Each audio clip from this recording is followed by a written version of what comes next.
عیسائیوں کے روحانی پیشوا پوپ لیو نے دنیا سے جنگی جنون ختم کرنے کی اپیل کر دی۔ سینٹ پیٹرز باسیلیکا میں خصوصی دعائیہ تقریب سے خطاب میں انہوں نے عالمی رہنماؤں سے براہ راست مخاطب ہوتے ہوئے کہا کہ رک جائیں، اب وقت آ گیا ہے کہ دنیا میں امن قائم کیا جائے۔ مکالمے اور ثالثی کی میز پر بیٹھیں، نہ کہ اس میز پر جہاں دوبارہ اسلحہ سازی کی منصوبہ بندی کی جاتی ہے۔ عیسائیوں کے روحانی پیشوا پوپ لیو نے دنیا سے جنگی جنون ختم کرنے کی اپیل کر دی۔ سینٹ پیٹرز باسیلیکا میں خصوصی دعائیہ تقریب سے خطاب میں انہوں نے عالمی رہنماؤں سے براہ راست مخاطب ہوتے ہوئے کہا کہ رک جائیں، اب وقت آ گیا ہے کہ دنیا میں امن قائم کیا جائے۔ مکالمے اور ثالثی کی میز پر بیٹھیں، نہ کہ اس میز پر جہاں دوبارہ اسلحہ سازی کی منصوبہ بندی کی جاتی ہے۔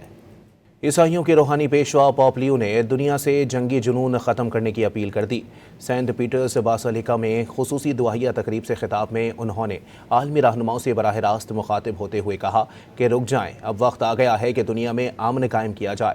مکالمے اور ثالثی کی میز پر بیٹھیں، نہ کہ اس میز پر جہاں دوبارہ اسلحہ سازی کی منصوبہ بندی کی جاتی ہے۔